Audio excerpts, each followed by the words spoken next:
Hello दोस्तों, स्वागत है आपका हमारे चैनल द लर्निंग लैब पर, जहां हम कंटिन्यू कर रहे हैं उत्तर प्रदेश लेखपाल 2026 के मेंस पेपर की प्रैक्टिस सीरीज को। इस प्रैक्टिस सीरीज के प्रत्येक सेट पेपर में आपके 80 क्वेश्चंस को मेंशन किया गया है। कौन कौन से टॉपिक्स हैं ऑलरेडी स्लाइड में गिवन है, मात्र इसके अंतर्गत डाटा इंटरप्रिटेशन और हिंदी को ऐड नहीं किया गया है। ध्यान रखिएगा, एग्जाम बोर्ड ने ऑलरेडी आपकी एग्जाम सिटी की डिटेल ऑलरेडी अवेलेबल करा दी है, तो आप अपनी एग्जाम सिटी जाकर देख सकते हैं। ध्यान रखिएगा, अगर आपने अपनी फ़ीस को कट नहीं किया गया है तो आपकी एग्ज़ाम सिटी नहीं आपको दिखेगी। तो उससे पहले आपको अपनी एग्ज़ाम फ़ीस को कट कर दीजिए, जिसकी फ़ीस आपकी 200 रुपये कटती है। उसके बाद ही आप अपनी एग्ज़ाम सिटी देख पाएंगे। इस चीज़ का भी आप ख्याल रखेंगे। मात्र अब आपके पास 9 दिन का समय बचा हुआ है, उसके लिए आपको चाहिए फास्ट रिवीजन। तो इसके लिए आपका यूपी स्पेशल की 1000 क्वेश्चन सीरीज ऑलरेडी चैनल पर उपलब्ध है। एनवायरनमेंट की सीरीज अवेलेबल है, उसे भी जाकर आप देख सकते हैं। इसी के साथ साथ आपकी जो पंचायत वाला टॉपिक्स हैं वो उसका वीडियो भी चैनल पर उपलब्ध है। उन चीज़ों को आप बहुत ज़्यादा 2x की स्पीड पर जाकर देख सकते हैं। इसके साथ साथ और चीज़ें आपको कहां पर कितना स्कोर कर सकते हैं, ये स्ट्रेटजी आपके मन में बहुत ज़्यादा स्ट्रिक्ट क्लियर होनी चाहिए। 15 नंबर की जीके आपके यानी यूपी की है, 15 नंबर का कंप्यूटर है आपका, 10 नंबर का पर्यावरण है, और दूसरा जो 10 नंबर का टॉपिक है सबसे ज़्यादा इम्पोर्टेंट है, वो है डिजास्टर मैनेजमेंट। डिजास्टर मैनेजमेंट आपका इस बार टॉपिक नया ऐड किया गया है, तो यहाँ से तो क्वेश्चन आपके बनेंगे ही बनेंगे। इस चीज़ को आप ध्यान रखेंगे। आपसे रिक्वेस्ट है कि अगर आप अपनी एग्ज़ाम सिटी देख चुके हैं तो आप उस एग्ज़ाम सिटी को हमारे यहाँ पर कमेंट करके हमें ज़रूर बता दीजिएगा, जिससे कि हम एक मतलब कह सकते हैं कि अंदाज़ा लगा सकें कि कितनी दूरी पर आपके सेंटर्स जा रहे हैं। इसके लिए आप अपनी रेल की व्यवस्था आप स्वयं कर सकते हैं, ट्रेन टिकट बुक वगैरह करा सकते हैं, रेलवे से जा सकते हैं, या फिर आपको रोड से जाना है तो आप रोड से भी जा सकते हैं। ये चीज़ें तो आपकी बेसिक्स नॉलेज की बात हुई। आप सभी से रिक्वेस्ट है कि अगर जितने से ज़्यादा हो सके अपने दोस्तों के साथ में वीडियो को शेयर करना बिल्कुल मत भूलिएगा। ये आपका 13वां वीडियो है, इससे पहले 12 वीडियो ऑलरेडी चैनल पर उपलब्ध हैं, आप उन्हें भी जाकर देख सकते हैं। सबसे पहले आप अपनी एग्ज़ाम सिटी देख लीजिए, मैं आपसे अगेन कह रहा हूँ। तो चलिए आज चलते हैं अपने पहले क्वेश्चन पर।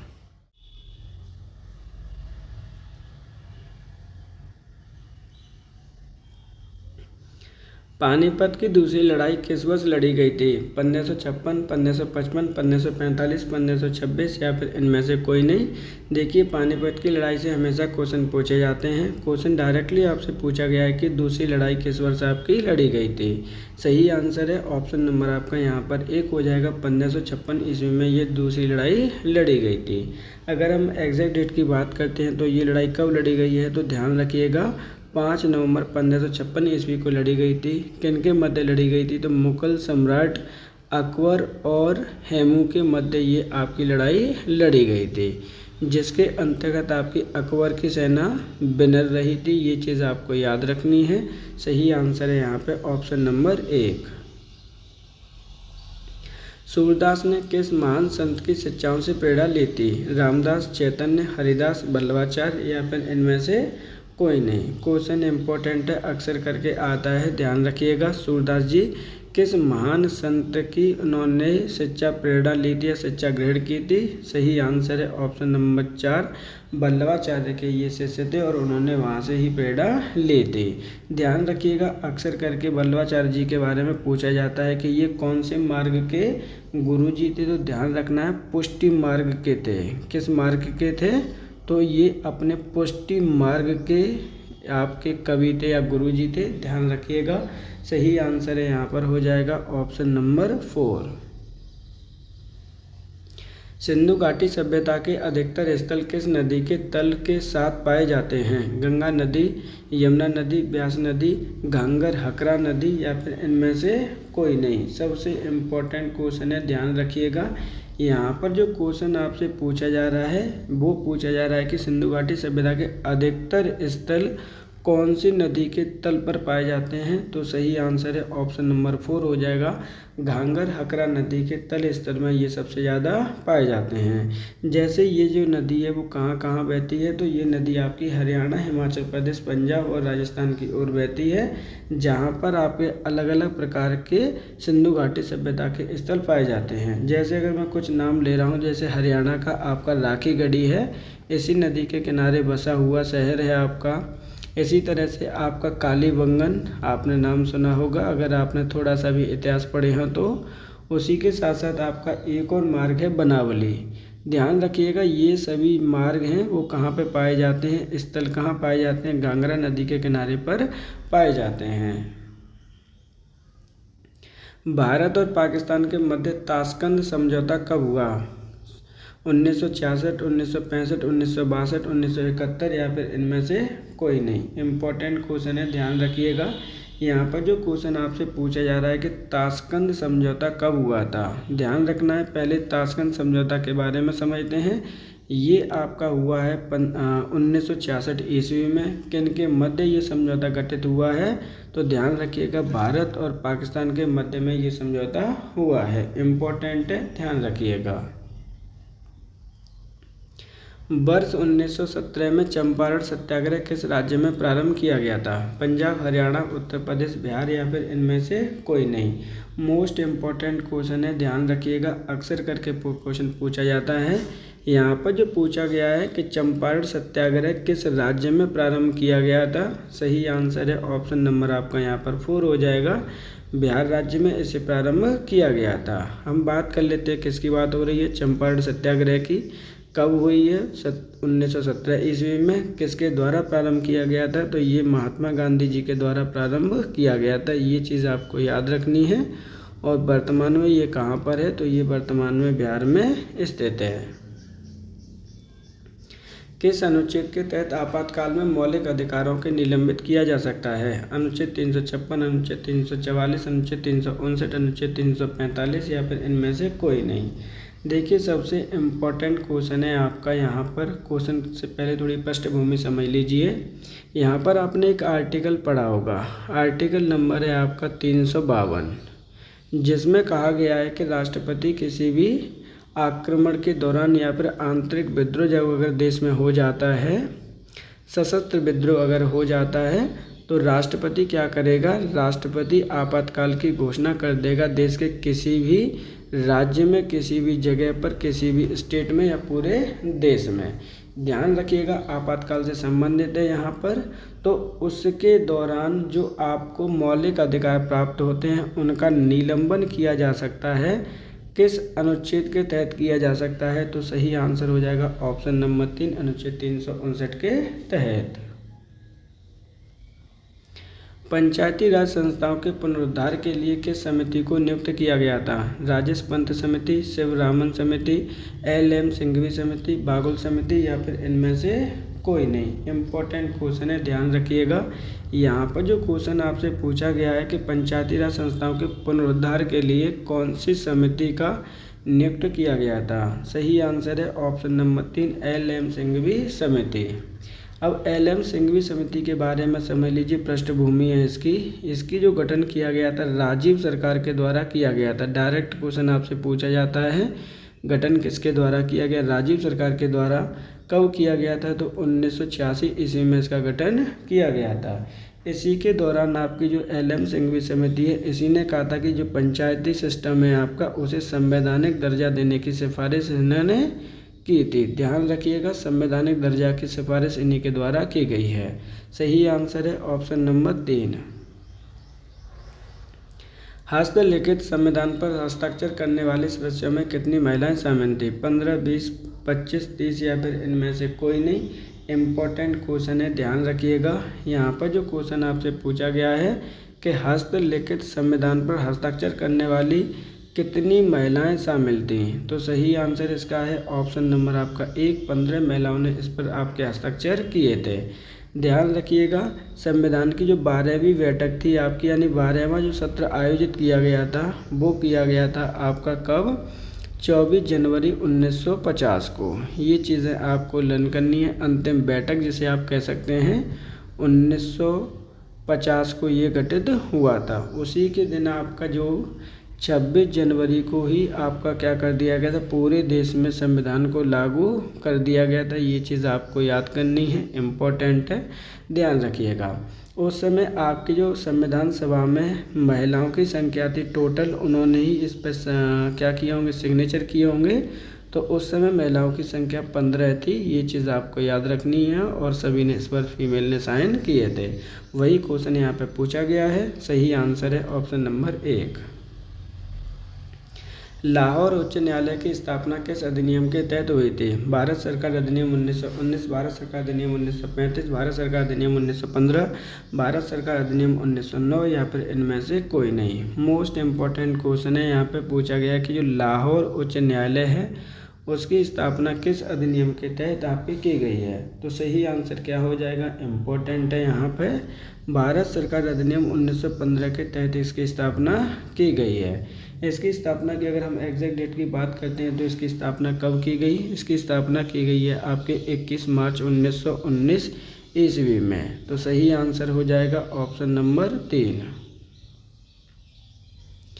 स्वतंत्रता के तुरंत पश्चात किस संविधान सभा का अस्थायी अध्यक्ष चुना गया था? राजगोपालाचारी, टी.टी. कृष्णाचारी, डॉक्टर सच्चिदानंद सिन्हा या फिर इनमें से कोई नहीं। यहाँ पर आपके क्वेश्चन पूछा गया है कि आपके तुरंत पश्चात, इम्पोर्टेंट है, ध्यान रखिएगा क्वेश्चन। संविधान सभा के क्या पूछा गया, अस्थायी अध्यक्ष के बारे में पूछा गया है। तो यहाँ पर थोड़ा सा कंसेप्ट समझ लीजिए, क्योंकि संविधान सभा की जो अस्थायी बैठक हुई थी वो हुई थी आपकी 9 दिसंबर 1946 ईस्वी को। उस दिन आपके अस्थायी जो अध्यक्ष बनाए गए थे वो बने थे डॉक्टर सच्चिदानंद सिन्हा। तो इस प्रकार जो सही आंसर है वो है ऑप्शन नंबर आपका यहाँ पर 3। भारत का एकमात्र सक्रिय ज्वालामुखी कहाँ स्थित है? लक्षद्वीप, निकोबार द्वीप, पंबन द्वीप, बैरन द्वीप या फिर इनमें से कोई नहीं। एक्टिव वोल्केनो की बात की जा रही है। भारत का एकमात्र ज्वालामुखी है तो वो आपका स्थित है ऑप्शन नंबर 4 में, बैरन द्वीप पर। अब हम बात करते हैं कि ये जो बैरन द्वीप है वो आपका कहाँ पर स्थित है। तो ध्यान रखना है, ये जो बैरन द्वीप है आपका वो बे ऑफ बंगाल में आपका स्थित है। ध्यान रखिएगा, इम्पोर्टेंट क्वेश्चन है, कई बार ये आया हुआ है। एकमात्र भारत का ज्वालामुखी है जो सक्रिय है। सही आंसर है ऑप्शन नंबर 4।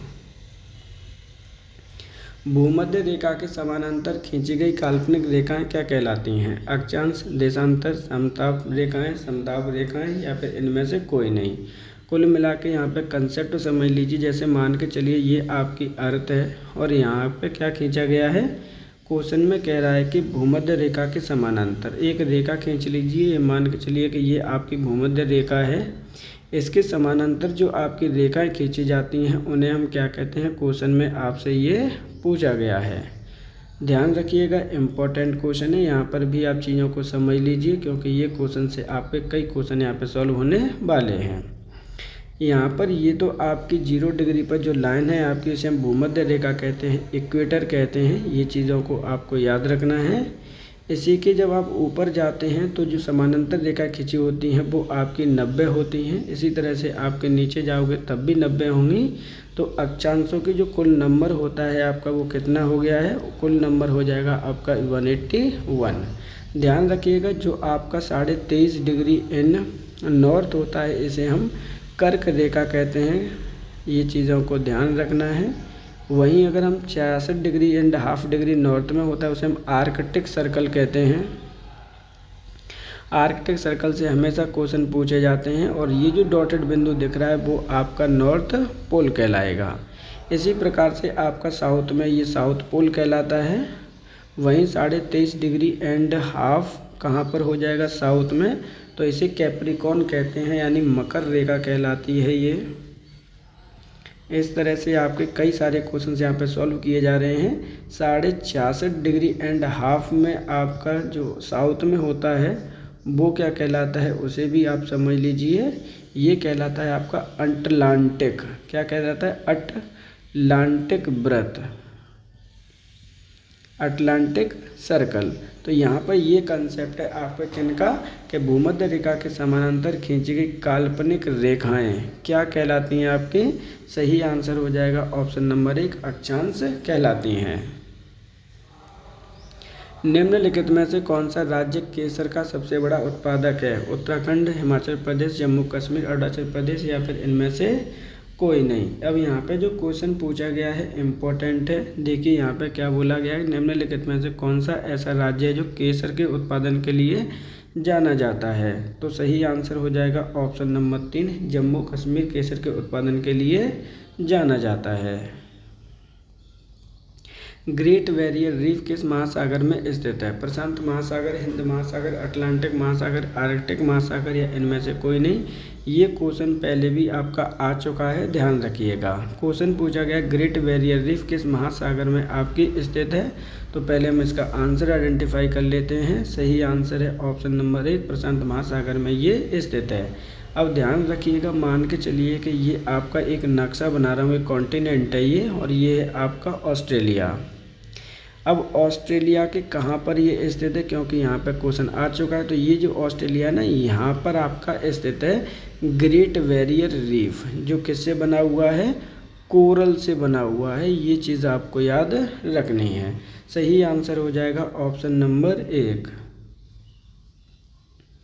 किस प्रकार के वन विश्व में सबसे अधिक जैव विविधता के लिए जाने जाते हैं। उष्णकटिबंधीय वर्षा वन, शीतोष्ण पर्णपाती वन, टैगा वन, भूमध्य सागरीय वन। तो यहाँ पर जो क्वेश्चन पूछा गया है किस प्रकार के वन में विश्व की सबसे अधिक जैव विविधता पाई जाती है। तो सही आंसर है ऑप्शन नंबर 1 उष्णकटिबंधीय वर्षा वन में सबसे अधिक बायोडाइवर्सिटी पाई जाती है, क्योंकि यहाँ पर अनेक प्रकार के जो प्लांट होते हैं, ट्री होते हैं, वो पाए जाते हैं। अनेक प्रकार के यहाँ पर अगर प्लांट और ट्री हैं तो एनिमल भी यहाँ पर आपके पाए जाएंगे। तो सही आंसर क्या है ऑप्शन नंबर 1। उत्पादन आधारित प्रोत्साहन योजना जो वर्ष 2025 में चर्चा में है, इसका मुख्य लक्ष्य क्या है।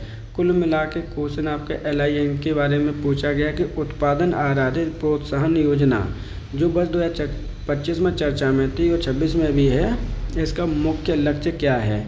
आयातित वस्तुओं पर सब्सिडी देना, घरेलू विनिर्माण को वैश्विक रूप से प्रतिस्पर्धी बनाना और निर्यात बढ़ाना, केवल सरकारी उद्योग को संरक्षण देना, श्रम कानून को सख्त बनाना या इनमें से कोई नहीं। तो सही आंसर है ऑप्शन नंबर आपका 2। ध्यान रखिएगा, इम्पोर्टेंट क्वेश्चन है, इस प्रकार के क्वेश्चन आपके बनेंगे ही बनेंगे। PM गति शक्ति राष्ट्रीय मास्टर प्लान का प्राथमिक उद्देश्य क्या है। केवल रेलगाड़ियों को गति देना, बुनियादी ढांचा परियोजना की एकीकृत योजना और विभागीय तालमेल सुनिश्चित करना, सभी गांवों में मुफ्त वाईफाई देना, बिजली की दरों को आधा करना या फिर इनमें से कोई नहीं। अब देखिए क्वेश्चन क्या कह रहा है। PM गति शक्ति राष्ट्रीय मास्टर प्लान का प्राथमिक उद्देश्य क्या है। तो सही आंसर हो जाएगा ऑप्शन नंबर आपका 2 सुनिश्चित ढांचा और एकीकृत योजना और विभागीय का तालमेल सुनिश्चित करना है। भारत के सागरमाला परियोजना के तहत विकसित किया जा रहा बदावन बंदरगाह किस राज्य में स्थित है। गुजरात, महाराष्ट्र, तमिलनाडु, ओडिशा या इनमें से कोई नहीं। कुल मिला के पूछा है कि भारत के सागरमाला परियोजना के तहत विकसित किया जाने वाला बदावन बंदरगाह कौन से राज्य में आपका स्थित है। इम्पोर्टेंट क्वेश्चन है, ध्यान रखिएगा। इसका जो सही आंसर हो जाएगा वो है ऑप्शन नंबर 2, ये महाराष्ट्र राज्य में आपका स्थित है। भारत का पहला ग्रीन हाइड्रोजन हब बंदरगाह के रूप में किसे विकसित किया जा रहा है। दीनदयाल बंदरगाह, तूतीकोरिन बंदरगाह, विशाखापट्टनम बंदरगाह, पारादीप बंदरगाह या फिर इनमें से कोई नहीं। इम्पोर्टेंट क्वेश्चन है, ध्यान रखिएगा। यहाँ पे बोला है कि भारत का पहला ग्रीन हाइड्रोजन हब बंदरगाह के रूप में किसे विकसित किया जा रहा है। तो सही आंसर है ऑप्शन नंबर 2 तूतीकोरिन बंदरगाह को विकसित किया जा रहा है। अब तूतीको बंदरगाह को हम दूसरे नाम से भी जानते हैं, वो भी आप याद कर लीजिएगा। इसको हम BO चिदम्बर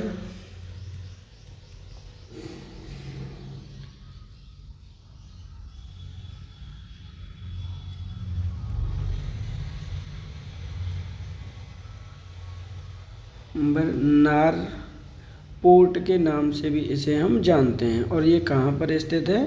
तो ध्यान रखिएगा ये तमिलनाडु में आपका स्थित है। सही आंसर है ऑप्शन नंबर 2। उड़ान 5.2 योजना का मुख्य फोकस निम्नलिखित में से किस पर है? केवल अंतर्राष्ट्रीय हवाई अड्डों का विस्तार, छोटे विमान और हेलीकॉप्टर के माध्यम से क्षेत्र कनेक्टिविटी को बढ़ावा देना, एयर इंडिया का निजीकरण, हवाई टिकट पर जीएसटी बढ़ाना, या इनमें से कोई नहीं। क्वेश्चन इंपॉर्टेंट है कि उड़ान 5.2 योजना का मुख्य फोकस यानी मुख्य उद्देश्य क्या है? तो सही आंसर है ऑप्शन नंबर 2, छोटे विमान और हेलीकॉप्टर के माध्यम से क्षेत्र कनेक्टिविटी को क्या करना है, हमें बढ़ाना है। तो सही आंसर क्या हो जाएगा इसमें? जो कुल मिला के ये है कि हमें एयर कनेक्टिविटी बढ़ानी है, और एयर कनेक्टिविटी कहाँ की बढ़ानी है? लोकल मार्केट को भी इसके अंतर्गत सम्मिलित किया गया है। तो सही आंसर है ऑप्शन नंबर 2। सांसद आदर्श ग्राम योजना की शुरुआत किसके जन्मदिन पर की गई थी? महात्मा गांधी, दीनदयाल उपाध्याय, जयप्रकाश नारायण, सरदार वल्लभ भाई पटेल, या फिर इनमें से कोई नहीं। इम्पोर्टेंट क्वेश्चन है। सांसद आदर्श ग्राम योजना की बात की गई है, किसके जन्मदिन पर इसे प्रारंभ किया गया था? सही आंसर है ऑप्शन नंबर 3, जयप्रकाश नारायण जी के जन्मदिन पर इसे प्रारंभ किया गया था। अब हम बात करते हैं कि कब इसे प्रारंभ किया गया, तो क्या इसका उद्देश्य था? तो ध्यान रखना है, इसे प्रारंभ किया गया है 11 अक्टूबर 2014 को इसे प्रारंभ किया गया था। इसका जो उद्देश्य था वो क्या था कि जितने भी अपने मेंबर्स हैं, मेंबर ऑफ पार्लियामेंट हैं, आपके एमपीज हैं, वो क्या करेंगे? वो गांव को गोद लेंगे और उसका विकास करेंगे। ये चीज़ इसके अंतर्गत बताई गई थी। सही आंसर है ऑप्शन नंबर आपका 3। उत्तर प्रदेश में चकबंदी योजना का प्रारंभ सर्वप्रथम किस वर्ष में हुआ था? 1954, 1952, 1958, 1960, या फिर इनमें से कोई नहीं। क्वेश्चन इंपॉर्टेंट है, ध्यान रखिएगा। सबसे पहले कहाँ पर की गई थी ये भी आप समझ लेंगे। यहाँ पर चकबंदी योजना का प्रारंभ सर्वप्रथम कौन से वर्ष में हुआ था? सही आंसर है ऑप्शन नंबर आपका 1, 1954 ईस्वी में इसे प्रारंभ किया गया था उत्तर प्रदेश में। अब उत्तर प्रदेश में कहाँ से इसे प्रारंभ किया गया था सर्वप्रथम, वो भी आप लर्न कर लीजिए, क्योंकि इम्पोर्टेंट है आपका। आपके 2 जिले थे आपके, एक है आपका मुजफ्फरनगर और दूसरा है आपका यहाँ पर सुल्तानपुर। इन 2 जिलों में सबसे पहले इसे प्रारंभ किया गया था। सही आंसर है ऑप्शन नंबर 1। स्वच्छ भारत मिशन ग्रामीण के दूसरे चरण की अवधि क्या है? 2019-24, 2020-24, 2018-22, 2021-25, या फिर इनमें से कोई नहीं। यहाँ पर देखिए बात करते हैं स्वच्छ भारत मिशन ग्रामीण की। इसका पूछा गया कि दूसरे चरण की जो अवधि है वो कौन सी है? तो सही आंसर है ऑप्शन नंबर हो जाएगा यहाँ पर आपका 4 हो जाएगा, 2021 से लेकर 2025 तक। ग्रामीण विकास शोध प्रणालियों में प्रतिभागी ग्रामीण मूल्यांकन का जनक किसे माना जाता है? Robert Chamber, Verghese Kurien, Hargobind Khorana, MS Swaminathan, या इनमें से कोई नहीं। तो ग्रामीण शोध प्रणालियों में प्रतिभागी ग्रामीण मूल्यांकन का जनक किसे कहा गया है? ये क्वेश्चन आपसे पूछा गया है। सही आंसर है ऑप्शन नंबर 1, रॉबर्ट चैम्बर को कहा जाता है।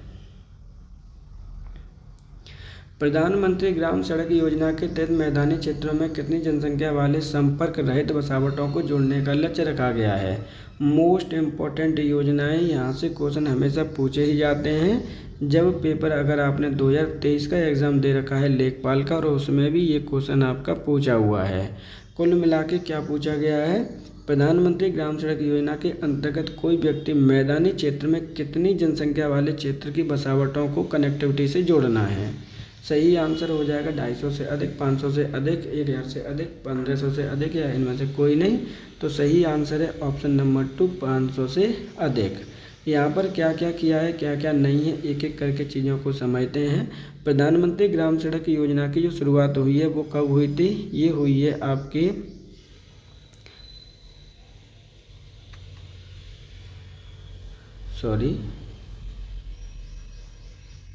एक सेकेंड, हाँ, 25 दिसंबर को इसकी शुरुआत की गई है। 25 दिसंबर 2000 में इसकी शुरुआत आपकी हुई है, यानी अटल बिहारी वाजपेयी जी के जो जन्म है आपका, उनकी जन्म तिथि पर इसे प्रारंभ किया गया था। इसका जो एम है वो क्या है, अब देखते हैं दोनों एरिया। एक तो आपका पहाड़ी एरिया है और दूसरा आपका क्या है, मैदानी एरिया है। अब जो पहाड़ी एरिया है उसमें लोगों की संख्या या तो 250 हो या फिर मोर देन 250 हो, ये चीज़ आपको यहाँ पे सिखाई जाएगी। तो उनको कनेक्टिविटी से जोड़ना है, यानी हमें मेन कनेक्टिविटी से जोड़ना है। वहीं अगर मैदान की बात आती है तो या तो 500 हो या फिर 500 से अधिक हो, तो उनको हमें कनेक्टिविटी से जोड़ने का लक्ष्य रखा गया था। सही आंसर है ऑप्शन नंबर 2। नैनो प्रौद्योगिकी में ग्राफीन के संदर्भ में कौन सा कथन सत्य है। देखिए ये साइंस एंड टेक्नोलॉजी से संबंधित क्वेश्चन है जो कि आपकी 5 नंबर की आनी है। नैनो टेक्नोलॉजी में ग्राफीन का जो संदर्भ है वो कौन सा कथन सत्य है। यह कार्बन का अपरूप है और विद्युत का कुचालक है। यह दुनिया का सबसे पतला और मजबूत पदार्थ है जो विद्युत का सुचालक है। यह सिलिकॉन का एक रूप है जिसका उपयोग सौर सेल बनाने में किया जाता है। यह केवल उच्च तापमान पर स्थिर रहता है या फिर इनमें से कोई नहीं। इम्पोर्टेंट क्वेश्चन है, ध्यान रखिएगा। यहाँ पे जो सही आंसर हो जाएगा वो है ऑप्शन नंबर 2। यह दुनिया का सबसे पतला और मजबूत पदार्थ है जो बिजली का क्या है, सुचालक है, यानी कंडक्टर है। बायो रिमेडिएशन तकनीकी का प्राथमिक उद्देश्य क्या है। आनुवांशिक रूप से संशोधित फसलें बनाना, सूक्ष्म जीवों का उपयोग करके पर्यावरण से प्रदूषकों को हटाना, प्रयोगशाला में कृत्रिम अंगों का निर्माण करना, जैव ईंधन का उत्पादन करना या फिर इनमें से कोई नहीं। देखिए यहाँ पे बायो रिमेडिएशन तकनीकी का प्राथमिक उद्देश्य क्या है, क्वेश्चन आपसे पूछा गया है। सही आंसर हो जाएगा ऑप्शन नंबर 2। सूक्ष्म जीवों का उपयोग करके पर्यावरण से प्रदूषकों को हटाना कहलाती है बायो रिमेडिएशन तकनीकी। भारत की स्वदेशी नाविक प्रणाली, नाविक में कितने उपग्रह का समूह सक्रिय रूप से कार्य करता है। देखिए यहाँ पर आपसे क्या पूछा गया है, भारत की स्वदेशी एक नेविगेशन प्रणाली है जिसका नाम है नाविक। आपने इंग्लिश में सुना होगा, ध्यान रखिएगा। इसकी जो इंग्लिश होती है या कह सकते हैं NAVIC, नाविक है। इसमें कितने उपग्रह का संयोजन लगा हुआ है, ये क्वेश्चन आपसे पूछा गया है। तो सही आंसर क्या हो जाएगा इसमें, ऑप्शन नंबर 2। 7 सैटेलाइट का एक सक्रिय रूप कार्य करता है, तब जाके आपकी ये चीज़ें हमें सिंक्रोनाइज कर पाती हैं। सही आंसर क्या है, ऑप्शन नंबर हो जाएगा यहाँ पर 3। क्वांटम की डिस्ट्रीब्यूशन प्रौद्योगिकी का मुख्य लाभ क्या है। डाटा ट्रांसमिशन की गति को 100 गुना बढ़ाना, बिना किसी तार के बिजली पहुंचाना, संचार को हैकिंग प्रूफ बनाना, मोबाइल बैटरी की लाइफ बढ़ाना या इनमें से कोई नहीं। क्वेश्चन इंपॉर्टेंट है, ध्यान रखिएगा।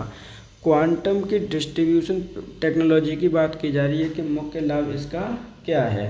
तो जो सही आंसर है वो है ऑप्शन नंबर 3, संचार को हैकिंग प्रूफ बनाना इसका सबसे बड़ा लाभ है। निम्नलिखित में से किस मिसाइल को दागो और भूल जाओ सिद्धांत पर संचालित होने वाली टैंक रोधी निर्देशित मिसाइल क्या कहलाती है। कुल मिला के पूछा है कि निम्नलिखित में से कौन सी मिसाइल है जिसका सिद्धांत क्या है, एक बार दागो और भूल जाओ, मतलब वो अपना काम करके ही लौटेगी। तो सही आंसर है ऑप्शन नंबर यहाँ पर हो जाएगा पृथ्वी, नाग, आग, त्रिशूल, आकाश, इनमें से कोई नहीं। तो सही आंसर है ऑप्शन नंबर 2। जो नाग है आपकी मिसाइल वो इसी सिद्धांत पर कार्य करती है। और कौन सी है, टैंक रोधी है, ये चीज़ आपको याद रखना है। प्रत्येक वर्ष विश्व पर्यावरण दिवस कब मनाया जाता है। 22 अप्रैल, 22 मार्च, 22 मई, 5 जून या इनमें से कोई नहीं। सबसे इम्पोर्टेंट क्वेश्चन है, प्रत्येक वर्ष विश्व पर्यावरण दिवस कब मनाया जाता है। तो सही आंसर है ऑप्शन नंबर 4, प्रत्येक 5 जून को हम मनाते हैं। जबकि अदर ऑप्शन भी देख लीजिए क्योंकि ऑलरेडी ये आ चुके हैं। 22 अप्रैल को मनाते हैं हम वर्ल्ड अर्थ डे। क्या मनाते हैं, वर्ल्ड अर्थ डे मनाते हैं, ये चीज़ों को याद रखना है। वहीं 22 मार्च की अगर हम बात करते हैं तो वर्ल्ड वाटर डे मनाते हैं। देखिए यहाँ से जो पर्यावरण वाला सेगमेंट है उसमें क्वेश्चन पूछने के बहुत अच्छे चांस है, ध्यान रखना है। ये होता है वर्ल्ड बायोडाइवर्सिटी डे। तो ये जब सारी चीज़ें आपको याद रहती हैं तो आपके लिए बेनिफिट होता है उन चीज़ों का कि आपको कुछ चीज़ें याद है। ये तो आपका पता ही है कि वर्ल्ड एनवायरनमेंट डे जो कि क्वेश्चन में आपसे पूछा गया है। तो सही आंसर क्या हो जाएगा, ऑप्शन नंबर हो जाएगा यहाँ पर 4। पारिस्थितिकी में सहजीविता का सबसे उपयुक्त उदाहरण कौन सा है? शेर और हिरन, जू और मानव, प्रवाल और जूनथैल, शैवाल, बगुला और मवेशी, या फिर इनमें से कोई नहीं। क्वेश्चन अच्छा है, ध्यान रखिएगा। यहाँ पर आपके सहजीविता के बारे में पूछा गया कि एक दूसरे पर कौन से आपका डिपेंडेबल है, उसका उदाहरण क्या है। सही आंसर हो जाएगा इसका ऑप्शन नंबर आपका 3, प्रवाल और जू, जैंतल, शैवाल। संयुक्त राष्ट्र द्वारा निर्धारित विकास लक्ष्य की कुल संख्या कितनी है जिन्हें 2030 तक प्राप्त करना है? कुल मिला के क्वेश्चन को मैं फिर से रीड कर दे रहा हूँ। यहाँ पर आपसे क्या पूछा गया है, संयुक्त राष्ट्र द्वारा निर्धारित सतत विकास लक्ष्य, यहाँ पर सस्टेनेबल डेवलपमेंट गोल है, ध्यान रखिएगा ये चीज़। उनकी संख्या कितनी निर्धारित है जिसे हम 2030 में प्राप्त करना चाहते हैं? सही आंसर क्या होगा, 15, 16, 17, 18, इनमें से कोई नहीं। तो सही आंसर है ऑप्शन नंबर 3, 17। ध्यान रखिएगा जो आपने 17 लक्ष्य रखे हैं, गोल रखे हैं यहाँ पर, उनके अंतर्गत भी कुछ गोल्स हैं, उनको भी आपको लर्न करना है। और उनके अंतर्गत कितने गोल हैं? 169। ये जो आपने डिसाइडेड किए थे, हमें कब डिसाइड किए हैं? तो 2015 में ये डिसाइड किए थे 17 गोलों को हमें प्राप्त करना है 2030 तक। सही आंसर है ऑप्शन नंबर 3। ऐतिहासिक खेजड़ली आंदोलन किस वृक्ष के संरक्षण के लिए किया गया? साल, सागौन, पीपल, खेजड़ी, या फिर इनमें से कोई नहीं। इम्पोर्टेंट क्वेश्चन है, ध्यान रखिएगा। यहाँ पर जो सही आंसर है वो क्या होगा, जो खेजड़ली आंदोलन है किस वृक्ष के संरक्षण के लिए किया गया था? पर्यावरण से संबंधित क्वेश्चन है। सही आंसर है ऑप्शन नंबर 4, खेजड़ी वृक्ष के लिए। ये वृक्ष कहाँ पाया जाता है सबसे ज़्यादा? तो ये वृक्ष आपका राजस्थान में पाया जाता है, इसलिए वहाँ का ये आपका राजकीय वृक्ष भी है। ये चीज़ें आपको याद रखनी है। अब दूसरा इसका पहलू समझते हैं इस क्वेश्चन का कि इस आंदोलन को किसने प्रारंभ किया था और कब प्रारंभ किया था, क्योंकि क्वेश्चन तो आपके वहाँ से भी बनेंगे। ये जो आंदोलन हुआ था, ऐतिहासिक आंदोलन है, हुआ कब था? तो 1730 ईस्वी में ये हुआ था। किनके द्वारा किया गया था? तो ध्यान रखना है, अमृता देवी वैष्णवी। इनका नाम लर्न करना आपके लिए इम्पोर्टेंट है। अमृता देवी वैष्णवी का नाम लर्न करना बेहद इम्पोर्टेंट है, ध्यान रखिएगा। सही आंसर है ऑप्शन नंबर 4।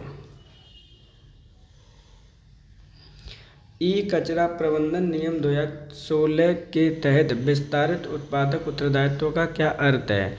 सरकार कचरा इकट्ठा करेगी, इलेक्ट्रॉनिक सामान बनाने वाले उत्पादक ही उसका निपटान करने के लिए जिम्मेदार होंगे, उपभोक्ता को कचरा जलाना होगा, कचरा निर्यात किया जाएगा, या इनमें से कोई नहीं। इम्पोर्टेंट क्वेश्चन है, क्या कह रहा है? ई कचरा प्रबंधन नियम 2016 का विस्तारित उत्पादक दायित्व का अर्थ क्या है? ये क्वेश्चन आपसे पूछा गया है। सही आंसर है ऑप्शन नंबर 2, इलेक्ट्रॉनिक सामान बेचने वाले उत्पादक ही उसका निपटान करने के लिए जिम्मेदार होंगे। एक चीज़ और समझ लीजिए, ई कचरा प्रबंधन नियम 2016 की जगह आपका अभी हाल ही में एक और नियम आ चुका है, इसको रिप्लेस करने के लिए। वो नियम क्या है? ई कचरा प्रबंधन नियम 2026। ये चीज़ें आपको याद रखनी है, क्योंकि यहाँ से क्वेश्चन आपका बन सकता है कि 26 ने किसे रिप्लेस किया है? तो रिप्लेस किया है आपके 16 को। सही आंसर है ऑप्शन नंबर आपका 2। पश्चिमी घाट के पारिस्थितिकी संरक्षण के लिए 2011 में किसी विशेषज्ञ पैनल का गठन किया गया था? कस्तूरी रंजन समिति, स्वामीनाथन समिति, गौडगिल समिति, रंगराजन समिति, या फिर इनमें से कोई नहीं। अब यहाँ पे पश्चिमी घाटों के संरक्षण की बात की जा रही है, जहाँ पर एक समिति का गठन किया गया था। कुल मिलाकर ये है कि किसकी अध्यक्षता में? सही आंसर है ऑप्शन नंबर 2, गौडगिल समिति आपकी स्थापित की गई थी। किसके लिए? पारिस्थितिकी संरक्षण के लिए। कौन सा पारिस्थितिकी संरक्षण? पश्चिमी घाट, 2011 में। सही आंसर है ऑप्शन नंबर 3। तापीय प्रदूषण का जलीय पारिस्थितिकी तंत्र पर क्या प्रभाव पड़ेगा? गलत। ऑक्सीजन में कमी, जल का घनत्व बढ़ता है, लवणता में कमी आती है, प्रकाश संश्लेषण में वृद्धि होगी, या फिर इनमें से कोई नहीं। इम्पोर्टेंट क्वेश्चन है, ध्यान रखिएगा। यहाँ पर जो क्वेश्चन है आपका वो क्या है, यहाँ पर जो गलत नहीं है, डिजॉल्व है, घुलित है, ध्यान रखिएगा। क्वेश्चन है आपका कि तापीय प्रदूषण का जलीय पारिस्थितिकी तंत्र पर क्या प्रभाव पड़ता है। सही आंसर है ऑप्शन नंबर 1, घुलित ऑक्सीजन में कमी की मात्रा आपकी घटती है।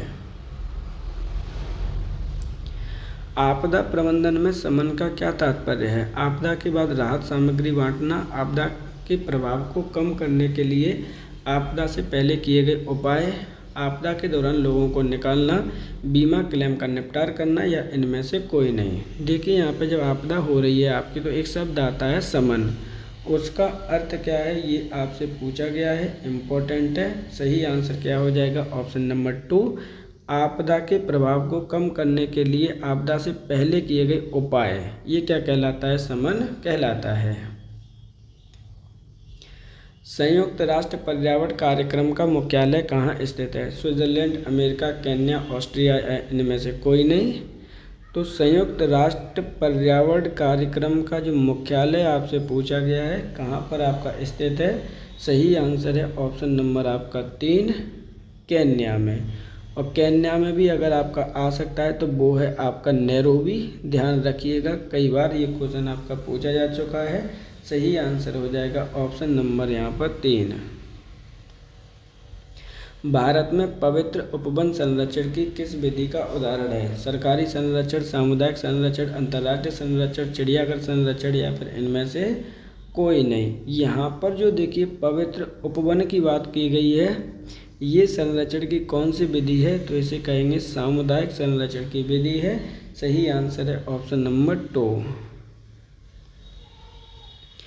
पारंपरिक ज्ञान डिजिटल लाइब्रेरी किन दो निकाय की एक संयुक्त परियोजना है। कुल मिला के ये 2025 में लेकर आई थी। पारंपरिक ज्ञान डिजिटल लाइब्रेरी की बात कही गई थी 2025-26 के बजट में।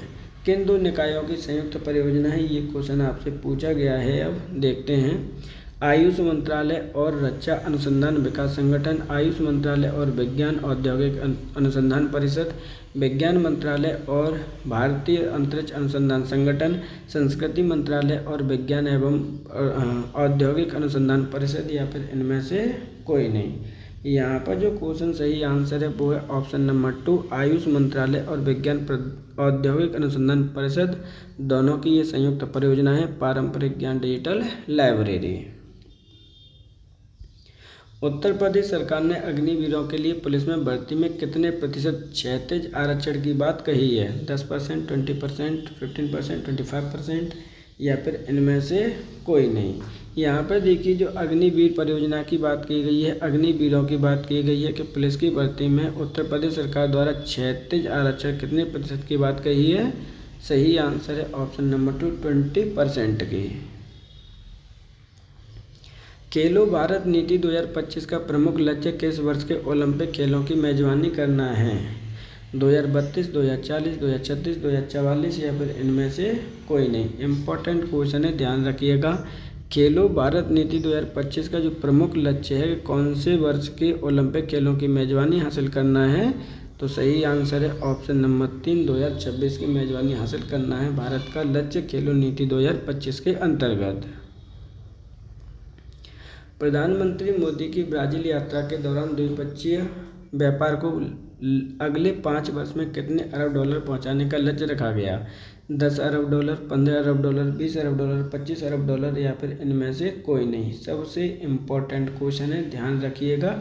कई बार ये इस तरह के क्वेश्चन आपसे पूछे जाते हैं। यहाँ पर जो क्वेश्चन है आपका देखिए ध्यान से, मोदी जी की एक यात्रा के बारे में कहा गया है, जो है यात्रा ब्राज़ील की, द्विपक्षीय व्यापार से संबंधित है। अगले 5 वर्षों में कितने डॉलर का जो टारगेट है, लक्ष्य रखा गया है डॉलर का, यानी व्यापार का, तो सही आंसर है ऑप्शन नंबर 3, 20 अरब डॉलर का व्यापार करने का लक्ष्य रखा गया है इस नीति के अंतर्गत। जुलाई 2025 में विगत 57 वर्ष में किसी प्रधानमंत्री की पहली द्विपक्षीय यात्रा किस देश में हुई है। ब्राज़ील, अर्जेंटीना, नामीबिया, गाना, या इनमें से कोई नहीं। तो जुलाई 2025 की बात की जा रही है। प्रधानमंत्री की यात्रा है, 57 वर्षों में कोई पहली बार गया है भारत से, तो वो कौन सा देश है? सही आंसर है ऑप्शन नंबर 2, अर्जेंटीना देश की बात यहाँ पर की जा रही है। भारत में सार्वजनिक इंटरनेट सेवाओं की शुरुआत किस वर्ष हुई थी? 1986, 1995, 2010, 2000 या फिर इनमें से कोई नहीं। क्वेश्चन इम्पोर्टेंट है, ध्यान रखिएगा। यहाँ पे जो क्वेश्चन आपसे पूछा गया है कि सबसे पहले भारत में इंटरनेट, सार्वजनिक रूप से इंटरनेट सेवा की शुरुआत कौन से वर्ष की गई? सही आंसर है ऑप्शन नंबर 2, 1995 में इसकी शुरुआत की गई है। किन के द्वारा? तो ये BSNL के द्वारा की गई थी, ये चीज़ आपको याद रखनी है। सही आंसर है ऑप्शन नंबर यहाँ पर आपका 2। फिशिंग किस प्रकार के साइबर हमले का उदाहरण है? मेलवेयर, सोशल इंजीनियरिंग, डाटा चोरी, DDoS हमला या फिर इनमें से कोई नहीं।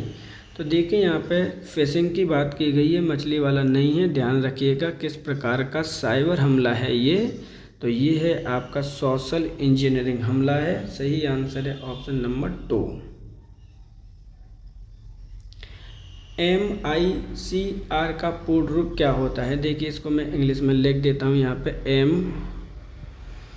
पर MICR की बात की गई है कि इसका पूर्ण रूप क्या है। ये क्वेश्चन कई बार आपका पूछा गया है। Magnetic ink character reader, multiple internal control reader, media input control reason, magnetic intelligence computer reading या फिर इनमें से कोई नहीं। तो यहाँ पे जो सही आंसर है वो है option number 1, magnetic ink character reader MICR का पूर्ण रूप होता है। आउटपुट डिवाइस जो कंप्यूटर से डिजिटल सिग्नल प्राप्त करके श्रव्य ध्वनि तरंगों में बदलता है उसे क्या कहते हैं? मॉनिटर, स्पीकर, प्लॉटर, प्रोजेक्टर या फिर इनमें से कोई नहीं। तो जो सही आंसर है वो है ऑप्शन नंबर 2, स्पीकर। क्योंकि देखिए स्पीकर क्यों होगा?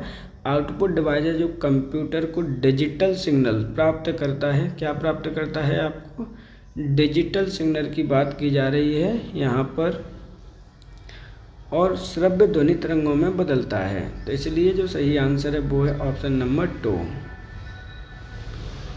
दो कंप्यूटर के बीच में सीधा फाइल स्थानांतरण संभव करने वाला प्रोटोकॉल कौन सा है? HTTP, TCP, FTP, UDP या फिर इनमें से कोई नहीं। इम्पोर्टेंट है, ध्यान रखिएगा क्या बोला गया है यहाँ पर। दो कंप्यूटर के बीच में सीधा फाइल स्थानांतरण करने की संभव प्रोटोकॉल कौन सा है? तो वो है ऑप्शन नंबर 2, TCP। और TCP क्या है, इसकी फुल फॉर्म क्या होगी वो भी आपको पता होना चाहिए। तो ये है आपकी फाइल ट्रांसफ़र प्रोटोकॉल। क्या है? File transfer protocol. ये चीज़ें आपको याद रखनी हैं। तो सही आंसर है ऑप्शन नंबर 2। ई रीडर की प्राथमिक विशेषता क्या है? High speed video, voice recording, e ink display, multi touch gesture या इनमें से कोई नहीं। क्वेश्चन इम्पोर्टेंट है, ध्यान रखिएगा। ई रीडर की प्राथमिक विशेषता आपसे पूछी गई है कि इसकी प्राथमिक विशेषता क्या होती है? तो सही आंसर हो जाएगा इसका ऑप्शन नंबर 3, ई इंक डिस्प्ले। ईमेल लिखते समय किस फोल्डर में अपूर्ण संदेश अस्थायी रूप से सहज हो जाते हैं? इनबॉक्स, सेंट, स्पैम, ड्राफ्ट या फिर इनमें से कोई नहीं। इम्पोर्टेंट क्वेश्चन है, ध्यान रखिएगा। अगर कोई आप ईमेल लिख रहे हैं लेकिन वो अपूर्ण है तो वो कहाँ पर अस्थायी रूप से सेव हो जाएगा? सही आंसर हो जाएगा ऑप्शन नंबर 4, ड्रॉप्ड बॉक्स में। टैबलेट पर किसी ऐप को हटाने की प्रक्रिया क्या कहलाती है? रीडू, पेस्ट, कॉपी, अंडू या फिर इनमें से कोई नहीं। इम्पोर्टेंट क्वेश्चन है, ध्यान रखिएगा। यहाँ पर वह प्रक्रिया पूछी जा रही है जिसे आप क्या करते हो? इंस्टॉल कर देते हो, उसके बारे में यहाँ से पूछा गया है। इम्पोर्टेंट क्वेश्चन है, ध्यान रखिएगा। तो सही क्या आंसर हो जाएगा यहाँ पर? तो सही आंसर है ऑप्शन नंबर आपका 5, इनमें से कोई नहीं।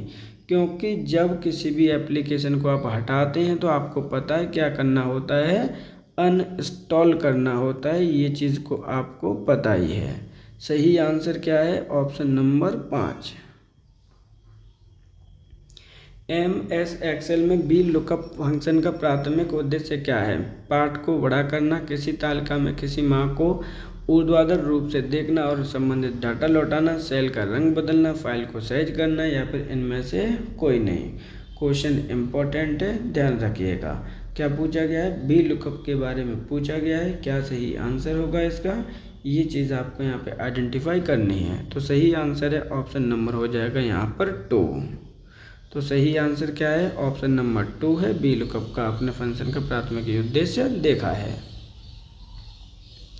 लिनक्स ऑपरेटिंग सिस्टम में ग्राफिकल यूजर इंटरफेस के विकल्प को क्या कहते हैं? Command line interface, kernel, boot loader, shell, या फिर इनमें से कोई नहीं। देखिए इम्पोर्टेंट क्वेश्चन है यहाँ पे। क्या कहता है कि Linux operating system graphical user interface GUI के विकल्प को क्या कहते हैं? कमांड लाइन इंटरफेस कहा जाता है, CLI कहा जाता है। ये चीज़ आपको याद रखनी है, इम्पोर्टेंट है। सही आंसर है ऑप्शन नंबर 1। सोशल मीडिया पर इन्फ्लुएंसर मार्केटिंग से क्या तात्पर्य है? केवल व्यक्तिगत पोस्ट साझा करना, ब्रांड द्वारा लोकप्रिय सोशल मीडिया व्यक्तित्व को उनकी अनुयायियों तक पहुंचाने के लिए भुगतान करना, ईमेल भेजना, ऑफलाइन विज्ञापन देना, या फिर इनमें से कोई नहीं। तो सही आंसर है ऑप्शन नंबर 2। जो सोशल मीडिया पर इन्फ्लुएंसर मार्केटिंग का तात्पर्य है ब्रांड द्वारा लोकप्रिय सोशल मीडिया व्यक्तित्व को अनुयायियों तक कोई भी चीज़ पहुंचाना और उसका भुगतान करना है। मशीन लर्निंग का उद्देश्य क्या है? केवल डाटा स्टोर करना, स्पष्ट प्रोग्रामिंग के बिना कंप्यूटर को उत्तर से सीखने में सक्षम बनाना, केवल हार्डवेयर बनाना, टेक्स्ट प्रिंट करना, या इनमें से कोई नहीं। तो जो सही आंसर इसका होगा वो है ऑप्शन नंबर 2। स्पष्ट रूप से बिना कंप्यूटर को उत्तर से सीखने में सक्षम बनाना मशीन लर्निंग का प्राथमिक उद्देश्य है। प्राचीन भारत के 16 महाजनपदों में से कितने महाजनपद वर्तमान में प्रदेश में स्थित हैं? देखिए प्रदेश के विभाग में स्थित है, यहाँ पे विभाग नहीं होगा, ये शब्द है आपका भूभाग। तो आप सभी को पता है कि स्टार्टिंग में आपके 16 महाजनपदों की बात कही गई थी। आपके उनमें से कितने महाजनपद यूपी में स्थित हैं, ये क्वेश्चन आपसे यहाँ पे पूछा गया है। तो सही जो आंसर है वो है ऑप्शन नंबर 3 हो जाएगा। 8 जो भूभाग हैं, महाजनपद हैं, वो आपके उत्तर प्रदेश में स्थित हैं। कौन कौन से उत्तर प्रदेश में स्थित हैं? तो नंबर 1 पर आता है आपका कुरुक्षेत्र है आपका, दूसरा है आपका पांचाल, तीसरा है आपका सूरसेन, चौथा है आपका वत्स, पांचवा है आपका कौशल, छठवां है आपका मल्ल, और सातवां है आपका काशी, और 8वां एक रह गया वो है आपका चेदी। ये जो 8 महाजनपद है वो यूपी के भूभाग पर स्थित थे, जबकि टोटल महाजनपदों की संख्या 16 थी, जिसमें से 8 ओनली यूपी में है। 10 मई 1857 को भारत का प्रथम स्वतंत्रता संग्राम की शुरुआत प्रदेश के किस शहर से हुई थी? झांसी, मेरठ, कानपुर, गोरखपुर, या फिर इनमें से कोई नहीं। क्वेश्चन इंपॉर्टेंट है। 10 मई 1857 को भारत के प्रथम स्वतंत्रता संग्राम की स्टार्टिंग हुई थी, लेकिन कौन से शहर से? सही आंसर है ऑप्शन नंबर 2 मेरठ से। इसलिए हम मेरठ को क्रांति नगरी के नाम से भी जाना जाता है, ये चीज़ आपको याद रखनी है। सही आंसर क्या होगा? ऑप्शन नंबर आपका हो जाएगा 2। ब्रज क्षेत्र का वह प्रसिद्ध लोक नृत्य कौन सा है जिसे महिलाएं अपने सिर पर एक तेल के 108 दीपक रखकर नृत्य करती हैं? रासलीला, ख्याल, मयूर नृत्य, चरकुला, या इनमें से कोई नहीं। क्वेश्चन इम्पोर्टेंट है, एक एक करके हम बात करते हैं। ब्रज का वह प्रसिद्ध लोक नृत्य है जिसमें महिलाएं अपने सिर पर तेल के 108 दीपक रखकर नृत्य करती हैं, उसे हम कहते हैं चरकुला। सही आंसर है ऑप्शन नंबर 4। वर्षा ऋतु में गाया जाने वाला प्रदेश का प्रसिद्ध लोकगीत कजरी की उत्पत्ति किस स्थान से मानी जाती है? कुल मिला के यहाँ पे कजरी की उत्पत्ति पूछी गई है। मिर्ज़ापुर, लखनऊ, आगरा, बुंदेलखंड, या फिर इनमें से कोई नहीं। इस तरह के क्वेश्चन आते ही आते हैं, ध्यान रखिएगा। सही आंसर है ऑप्शन नंबर आपका 1 मिर्ज़ापुर। ध्यान रखना कजरी से संबंधित क्वेश्चन आपका BPO 2025 के एग्ज़ाम में ऑलरेडी आ चुका है, ये चीज़ें आपको याद रखनी है। सही आंसर है ऑप्शन नंबर 1। उत्तर प्रदेश में नौचंदी मेला जो हिंदू मुस्लिम एकता का प्रतीक माना जाता है किस जिले में लगता है? सहारनपुर, मेरठ, मुरादाबाद, अलीगढ़ या फिर इनमें से कोई नहीं। क्वेश्चन इंपॉर्टेंट है, ध्यान से समझिएगा। नौचंदी मेले की बात की जा रही है, जिसकी विशेषता क्या है उस विशेषता पर भी आप ध्यान रखिएगा। हिंदू मुस्लिम एकता का प्रतीक मानी जाती है। क्वेश्चन है कि ये कौन से ज़िले में लगता है, कौन से ज़िले में लगेगा, ये क्वेश्चन आपसे पूछा गया है। सही आंसर तो इसका होना चाहिए ऑप्शन नंबर 2, मेरठ शहर में ये लगता है नौचंदी मेला। भारतीय सब्जी अनुसंधान संस्थान कहाँ स्थित है? कानपुर, लखनऊ, वाराणसी, प्रयागराज या इनमें से कोई नहीं। तो भारतीय सब्जी अनुसंधान संस्थान स्थित है आपका ऑप्शन नंबर 3, वाराणसी शहर में। इम्पोर्टेंट है, इसकी स्थापना जब आपसे पूछी जाती है तो स्थापना कब हुई है, तो ध्यान रखिएगा 1992 में इसकी स्थापना की गई है। औषधि निर्माण और विश्व विज्ञान के क्षेत्र में कार्यरत केंद्रीय औषधि अनुसंधान संस्थान कहाँ स्थित है? लखनऊ, आगरा, ग्रेटर नोएडा, गाजियाबाद या फिर इनमें से कोई नहीं। देखिए यहाँ पर औषधि निर्माण और विश्व विज्ञान के क्षेत्र में कार्यरत केंद्रीय औषधि अनुसंधान संस्थान की बात की गई है, सेंट्रल ड्रग रिसर्च इंस्टीट्यूट की बात की गई है, CDRI की बात की गई है। ये कहाँ पर स्थित है? तो सही आंसर इसका हो जाएगा एक ही है, ऑप्शन नंबर 1, लखनऊ में। एशिया के सबसे बड़े उच्च न्यायालय इलाहाबाद उच्च न्यायालय की स्थापना किस वर्ष हुई? 1858, 1866, 1850, 1835 या इनमें से कोई नहीं। तो इलाहाबाद उच्च न्यायालय की स्थापना के बारे में पूछा गया है, कौन से वर्ष की गई है? सही आंसर है ऑप्शन नंबर आपका 2, 1866 में इसकी स्थापना की गई है। ध्यान रखिएगा एशिया का सबसे बड़ा है, क्योंकि इसमें जो मैक्सिमम जज की संख्या है वो आपकी 160 है। ये चीज़ आपको ध्यान रखना है। तो सही आंसर क्या हो जाएगा? Option number 2। कृत्रिम अंग निर्माण निगम प्रदेश के किस शहर में स्थित है? ललितपुर, बांदा, हमीरपुर, कानपुर या इनमें से कोई नहीं। क्वेश्चन इंपॉर्टेंट है। कृत्रिम अंग निर्माण निगम का पूछा गया कौन से शहर में है? सही आंसर है ऑप्शन नंबर 4, ये कानपुर में आपका स्थित है।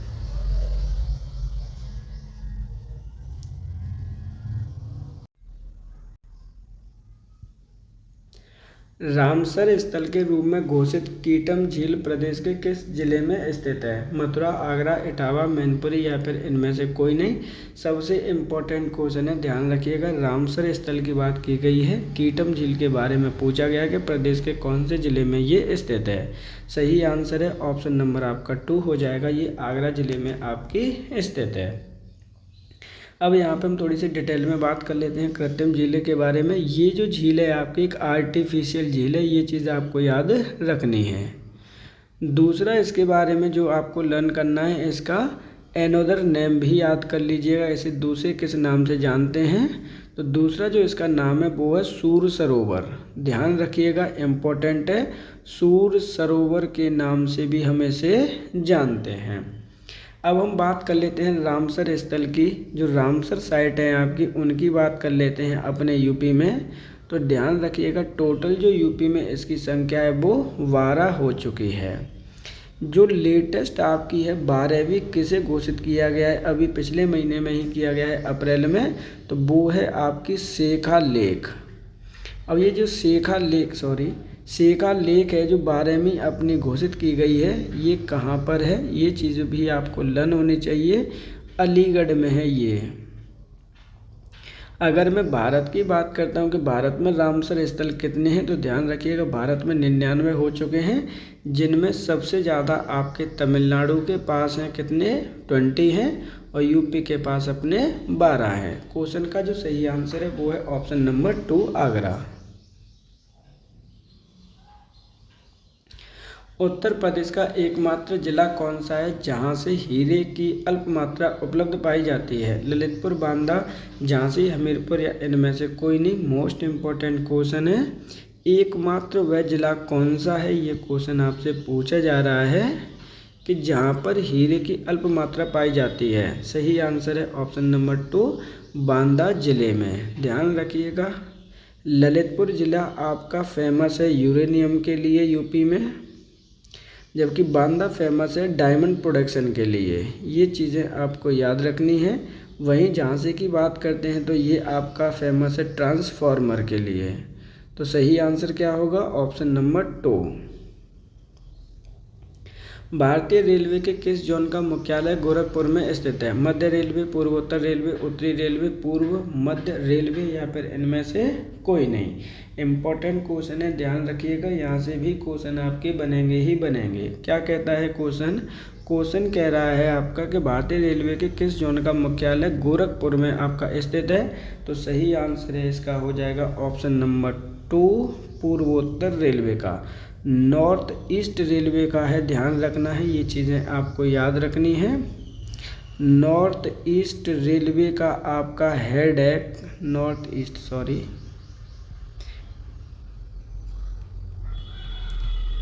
इसका जो हेड क्वार्टर है वो है आपके गोरखपुर में।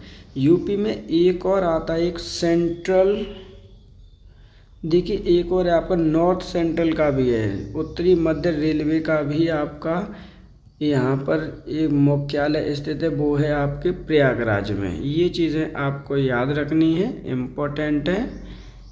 यूपी में आपके कुल कितने हेडक्वार्टर हैं? तो 2 हैं, एक गोरखपुर में, दूसरा आपके प्रयागराज में। सितंबर 2025 में मोटो जीपी भारत के दूसरे संस्करण का आयोजन प्रदेश के किस स्थान पर किया गया? लखनऊ, ग्रेटर नोएडा, कानपुर, मैनपुर या इनमें से कोई नहीं। देखिए यहाँ पर बात की गई है सितंबर 2025 की। मोटो जीपी भारत के दूसरे संस्करण का आयोजन प्रदेश के किस स्थान पर किया गया है? ये क्वेश्चन आपसे पूछा गया है। सही आंसर हो जाएगा ऑप्शन नंबर आपका 2, ग्रेटर नोएडा में इसका आयोजन किया गया है, जो कि एक हेड क्वार्टर है आपके गौतम बुद्ध नगर का। सही आंसर है ऑप्शन नंबर 2। बुक्सा जनजाति जो अपनी सामाजिक प्रतिष्ठा को पटवार राजपूत घराने से जोड़ती है, मुख्य रूप से प्रदेश के किस जिले में निवास करती है? बिजनौर, गाजीपुर, लखीमपुर खीरी, सोनभद्र या इनमें से कोई नहीं। यहाँ पर राजपूत घराना है, ये चीज़ आपको याद रखनी है। क्वेश्चन क्या कहता है? क्वेश्चन कहता है जो बुक्सा जनजाति है वो अपनी सामाजिक प्रतिष्ठा के लिए जानी जाती है। कुल मिला के पूछा कि प्रदेश के कौन से जिले में ये निवास करती है? तो जो सही आंसर हो जाएगा वो है ऑप्शन नंबर 1, ये बिजनौर जिले में आपकी निवास करती है बुक्सा जनजाति उत्तर प्रदेश के। ये चीज़ें आपको ध्यान रखनी है, इम्पोर्टेंट है, ध्यान रखना। जनगणना 2011 के अनुसार जनसंख्या की दृष्टि से प्रदेश का सबसे छोटा जिला कौन सा है? महोबा, चित्रकूट, हमीरपुर, श्रावस्ती या फिर इनमें से कोई नहीं। यहाँ पर जो क्वेश्चन आपसे पूछा गया है, देखिए ध्यान रखिएगा, जनगणना 2011 की बात की जा रही है। जनसंख्या की दृष्टि से प्रदेश का सबसे छोटा जिला कौन सा है? तो वो है ऑप्शन नंबर 1, महोबा जिला सबसे छोटा जिला है। ये चीज़ आपको याद रखनी है। अब एक एक करके हम बात कर लेते हैं। यहाँ पर देखिए ये जो जिला है आपका वो क्या है? आपका स्मॉलेस्ट जिला है। किसके फॉर्म में है? तो ये स्मॉलेस्ट है आपकी जनसंख्या की दृष्टि से। वहीं आपका जो लार्जेस्ट जिला कौन सा होगा, सबसे बड़ा कौन सा होगा? तो जो लार्जेस्ट जिला भी आप लर्न कर लीजिएगा वो है आपका प्रयागराज। वहीं अगर मैं एरिया वाइज बात करते हैं कि एरिया के टर्म में कौन सा होगा, तो एरिया वाइज अगर हम बात करते हैं सबसे स्मॉलेस्ट की और बात करते हैं आपके लार्जेस्ट की, तो सबसे जो एरिया वाइज है सबसे छोटा आपका हापुड़ है। क्या है? हापुड़ है। और जबकि सबसे बड़ा है आपका लखीमपुर खीरी। तो यहाँ पर जो सही आंसर है वो है ऑप्शन नंबर 1, महोबा जिला होगा आंसर। हॉकी के जादूगर मेजर ध्यानचंद का जन्म उत्तर प्रदेश के किस शहर में हुआ था? मेरठ, लखनऊ, झांसी, प्रयागराज या फिर इनमें से कोई नहीं। इम्पोर्टेंट क्वेश्चन है, ध्यान रखिएगा। यहाँ पर जो क्वेश्चन पूछा गया है कि हॉकी के जादूगर कहे जाने वाले मेजर ध्यानचंद का जन्म उत्तर प्रदेश के कौन से शहर में हुआ था? तो सही आंसर है ऑप्शन नंबर 4, प्रयागराज में इनका जन्म हुआ है। अब हम बात करते हैं कब जन्म हुआ था। तो ध्यान रखिएगा, इनका जन्म 29 अगस्त 1905 ईस्वी में इनका जन्म हुआ था प्रयागराज में। ये चीज़ आपको याद रखनी है। सही आंसर है ऑप्शन नंबर यहाँ पर 4। निम्नलिखित में से किस जिले से गोमती नदी का उद्गम होता है? लखीमपुर खीरी, बिजनौर, रामपुर, पीलीभीत या इनमें से कोई नहीं। सबसे ज़्यादा मोस्ट इम्पॉर्टेंट क्वेश्चन है कि निम्नलिखित में से किस जिले से गोमती नदी का उद्गम होता है? आंसर है आपका ऑप्शन नंबर 4, पीलीभीत से इसका उद्गम होता है। ध्यान रखिएगा गोमती नदी के बारे में। गोमती नदी कौन सी नदी है? एक मैदानी नदी के टाइप से ये कंसिडर की जाती है, जिसका उद्गम होता है कहाँ से? फूलर लेक से इसका उद्गम होता है। ये चीज़ आपको याद रखनी है। और फूलर लेक कहाँ पर स्थित है? तो ये स्थित है आपके पीलीभीत में, जो कि क्वेश्चन में पूछा गया था। इसकी टोटल लेंथ कितनी है? तो टोटल लेंथ है इसकी 960 किलोमीटर। लखनऊ शहर इसी नदी के किनारे पर आपका बसा हुआ है।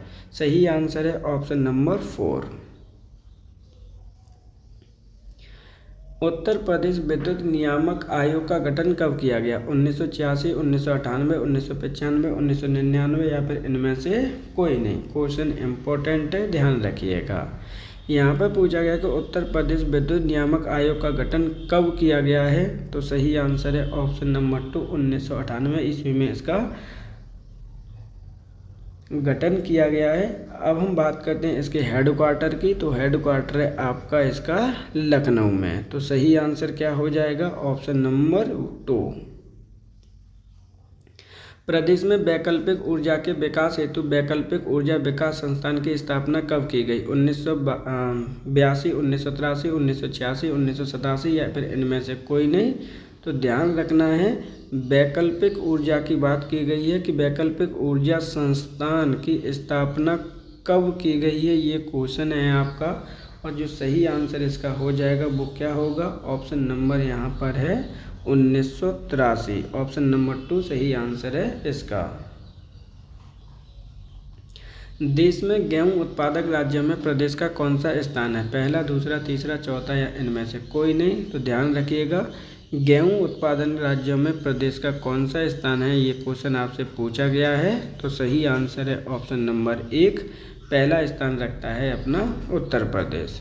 अब हम उत्तर प्रदेश के बारे में जान लेते हैं कुछ चीज़ों के बारे में। तो ध्यान रखिएगा, यूपी किन किन रैंक फसलों में आपका रैंक 1 आपका स्थित है? तो ध्यान रखिएगा, एक तो हो गई आपकी शुगर कैन यानी गन्ना हो गया, दूसरा आपका वीट यानी क्या हो गया? आपका गेहूं हो गया, तीसरा आपका पोटैटो है, उनमें भी आपका पहला नंबर है इसका, दूसरा है आपका टोटल जो आपका गेन है। ध्यान रखिएगा, टोटल जो ग्रेन है उसमें भी अपना नंबर 1 पर है। तो इस प्रकार जो सही आंसर है वो है ऑप्शन नंबर 1। निम्नलिखित में से किस फसल के उत्पादन में उत्तर प्रदेश का प्रथम स्थान नहीं है? क्वेश्चन घुमा दिया गया है, ध्यान रखिएगा। जल्दी जल्दी में आपको आंसर पुटअप नहीं कर लेना है, इस पर आपको ध्यान देना है। यहाँ पर पूछा गया है कौन सी फसल के उत्पादन में? गेहूं, खाद्यान्न, दूध, सोयाबीन या इनमें से कोई नहीं। तो सही आंसर है ऑप्शन नंबर 4, सोयाबीन। सोयाबीन का जो सबसे ज़्यादा प्रोडक्शन होता है वो होता है आपके एमपी में। निम्नलिखित में से किस शहर को उत्तर भारत का मैनचेस्टर कहा जाता है? कानपुर, प्रयागराज, वाराणसी, लखनऊ या इनमें से कोई नहीं। क्वेश्चन इम्पोर्टेंट है। उत्तर भारत का मैनचेस्टर की बात की गई है कि किस शहर को कहा जाता है? सही आंसर हो जाएगा ऑप्शन नंबर 1, कानपुर शहर को कहा जाता है। जबकि यहाँ पर पूछा जाए कि भारत का मैनचेस्टर किसे कहते हैं, मैनचेस्टर ऑफ इंडिया किसे कहा जाता है, तब आपका आंसर क्या होगा? तो ध्यान रखिएगा, इंडिया का मैनचेस्टर कहा जाता है आपके अहमदाबाद को। तो इस प्रकार जो सही आंसर है वो है ऑप्शन नंबर 1। निम्नलिखित में से किस शहर को संतरा उत्पादन के लिए जाना जाता है? मेरठ, सहारनपुर, रामपुर, पीलीभीत या इनमें से कोई नहीं। क्वेश्चन इम्पोर्टेंट है, किस शहर को संतरा उत्पादन के लिए जाना जाता है? तो सही आंसर हो जाएगा ऑप्शन नंबर आपका 2, सहारनपुर शहर को आप संतरा उत्पादन के लिए जानते हैं उत्तर प्रदेश में। जबकि वहीं अगर हम मेरठ की बात करते हैं तो यहाँ पर आपका मिलता है खेल का सामान, रामपुर की बात करते हैं तो ये चाकू के लिए फेमस है। ये चीज़ें आपको याद रखनी है, इम्पोर्टेंट है। पीलीभीत की अगर बात करते हैं तो ये मूंज उत्पाद के लिए फेमस है। ये चीज़ आपको याद रखनी है। इस प्रकार से आज हमारे यहाँ पर 80 क्वेश्चंस कंप्लीट होते हैं। आप सभी से रिक्वेस्ट है कि अगर आप चैनल पर नए हैं तो प्लीज़ चैनल को सब्सक्राइब जरूर कर लीजिएगा और अपने दोस्तों के साथ में वीडियो को शेयर करना बिल्कुल मत भूलिएगा। लेकिन आपसे रिक्वेस्ट है कि जो भी बच्चे एग्ज़ाम सिटी ऑलरेडी आपकी आ चुकी है, आप अपनी एग्ज़ाम सिटी हमारे कमेंट बॉक्स में कमेंट कर सकते हैं कि कहाँ पर किस बच्चे का आपका सेंटर गया हुआ है। इसके साथ साथ आपके पास मात्र अब ऑलरेडी आज कितना तारीख है, आज 22 तारीख हो गया, यानी आपके 12 तारीख है। लगभग आपके पास 9 दिन का समय बचा है और उसमें आपको चाहिए फास्ट रिवीजन। अब फास्ट रिवीजन के लिए आपको क्या करना होगा तो ध्यान से समझिएगा। इसके लिए जो सबसे ज़्यादा इम्पोर्टेंट है वो है यूपी स्पेशल, यानी 20 मार्क्स की आ रही है तो वेटेज काफ़ी ज़्यादा है। इसके लिए ऑलरेडी चैनल पर 1000 प्लस का सीरीज़ अवेलेबल है, आप उस सीरीज़ को भी जाकर देख सकते हैं। साथ ही साथ में आपके यूपी पंचायत राज अधिनियम एक्ट 1947 की वीडियो ऑलरेडी चैनल पर उपलब्ध है, आप उसे भी जाकर देख सकते हैं।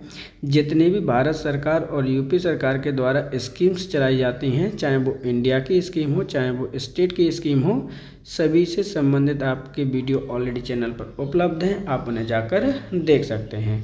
साथ ही साथ में अगर आपको यूपी स्पेशल का करंट अफेयर्स पढ़ना है तो कंप्लीट 2025 प्लस आपका 2026 के करंट अफेयर्स ऑलरेडी अवेलेबल हैं, उन्हें भी जाकर आप देख सकते हैं। और अपने दोस्तों के साथ में जितना से ज़्यादा चैनल को शेयर कर सकते हैं, जिससे कि उनसे संबंधित ये चीज़ें वो भी आपके साथ ही साथ पढ़ सकें। आज के लिए इतना ही है। आपसे अगेन रिक्वेस्ट है कि अगर आप चैनल पर नए हैं तो चैनल को सब्सक्राइब करना बिल्कुल मत भूलिएगा। बेल आइकन को प्रेस कर लो जिससे कि आने वाली वीडियो का नोटिफिकेशन भी आपको प्राप्त हो सके। आज के लिए इतना ही। आप सभी का धन्यवाद।